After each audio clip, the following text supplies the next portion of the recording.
Practice is absolutely necessary. You may sit down and listen to me by the hour every day, but if you do not practice, you will not get one step further. It all depends on practice. We never understand these things until we experience them. We will have to see and feel them for ourselves. Simply listening to explanations and theories will not do. There are several obstructions to practice. The first obstruction is an unhealthy body. If the body is not in a fit state, the practice will be obstructed. Therefore, we have to take care of what we eat and drink and what we do. Always use a mental effort, what is usually called Christian science, to keep the body strong. That is all.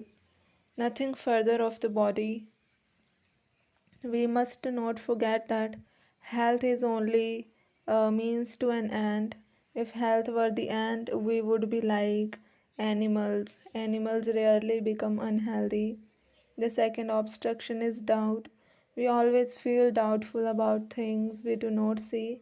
Man cannot live upon words, however he may try, so doubt comes to us as to whether there is any truth in these things or not. Even the best of us will doubt sometimes.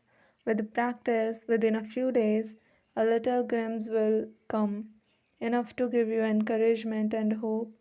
As one commentator on yoga philosophy says, when one proof is realized, however little it may be, that will give us faith in the whole teaching of yoga. For instance, after the first few months of training and teaching, you will begin to find you can read another's thoughts. They will come to you in picture form. Perhaps you will hear something happening at a long distance. When you concentrate your mind and try to do so, these glimpses will come just a little bit at first, but enough to give you faith and strength and hope. For instance, if you concentrate your thoughts on the tip of your nose, in a few days you will begin to smell most beautiful fragrance, and that will be enough to show you that there are certain mental perceptions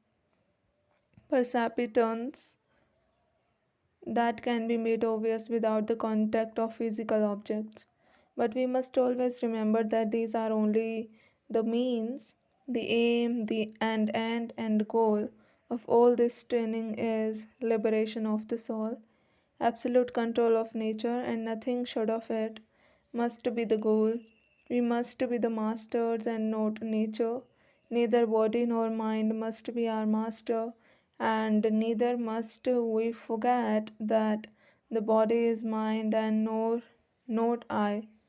The body is a god and a demon went to learn about the self from a great sage. They studied with him for a long time, and at last the sage told them, thou thyself art the being thou art seeking. Both of them thought that their bodies were the self. We have got everything, they said, and both of them returned to their people and said, we have learned everything that is to be learned. Eat, drink, and be merry. We are the self. There is nothing beyond us. The nature of the demon was ignorant, clouded, so he never inquired any further, but was perfectly satisfied with the idea that he was God, that by the self was meant the body, but the God had a purer nature. He had first committed the mistake of thinking, I, this body, am Brahman, so keep it strong and in health and well dressed, and give it all sorts of bodily enjoyments. But in a few days he found out that this could not be the meaning of the sage, their master. There must be something higher. So he came back and said, sir, did you teach me that this body is the self? If so, I see all bodies die. The self cannot die. The sage said, find it out, thou art that. Then the god thought that the vital forces which worked the body were what the sage meant. But after a time, he found that if he ate, these vital forces remained strong. But if he starved, they became weak. The goat then went back to the sage and said, "Sir, do you mean that the vital forces are the self?" The sage said, "Find out for yourself." Thou art that. The goat returned once more and thought that it was the mind, perhaps that is the self. But in a few days he reflected that thoughts are so various, now good, now bad. The mind is too changeable to be the self. He went back to the sage and said, "Sir, I do not think that the mind is the self. Did you mean that?" "No," replied the sage, "thou art that. Find out for yourself."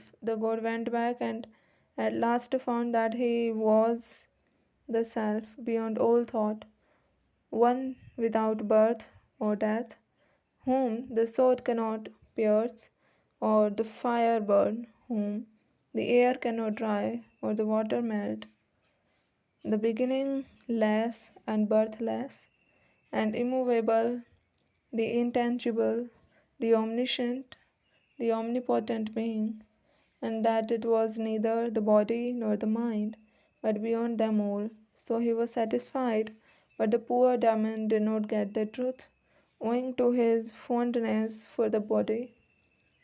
This world has a good many of these demoniac natures, but there are some gods too. If one proposed to teach any science to increase the power of sense of enjoyment, he finds multitudes ready for it. If one undertake to show mankind the supreme goal, they care nothing for it. Very few have the power to grasp the highest.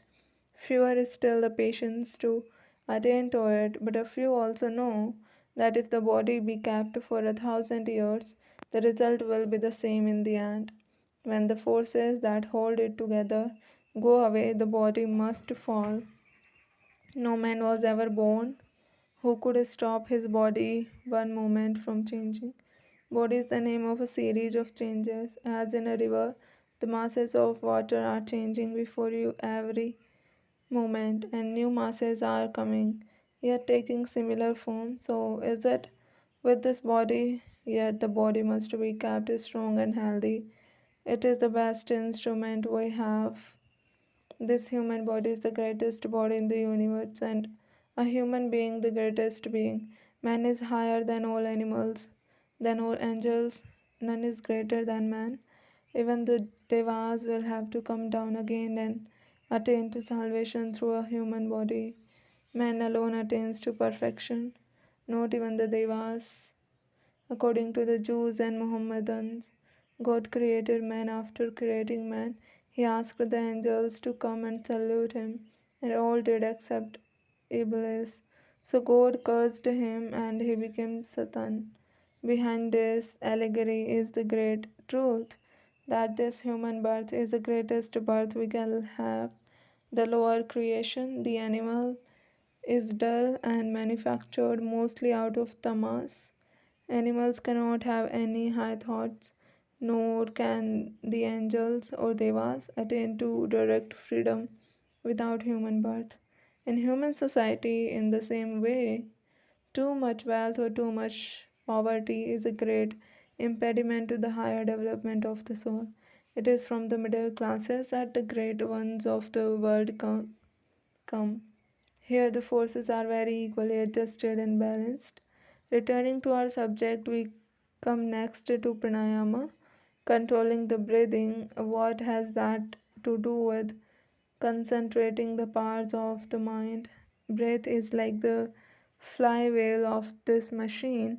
In a big engine, you find the flywheel first moving, and that motion is conveyed to finer and finer machinery until the most delicate and finest mechanism in the machine is in motion in accordance. Thus, breath is that flywheel supplying and regulating the motive power to everything in this body.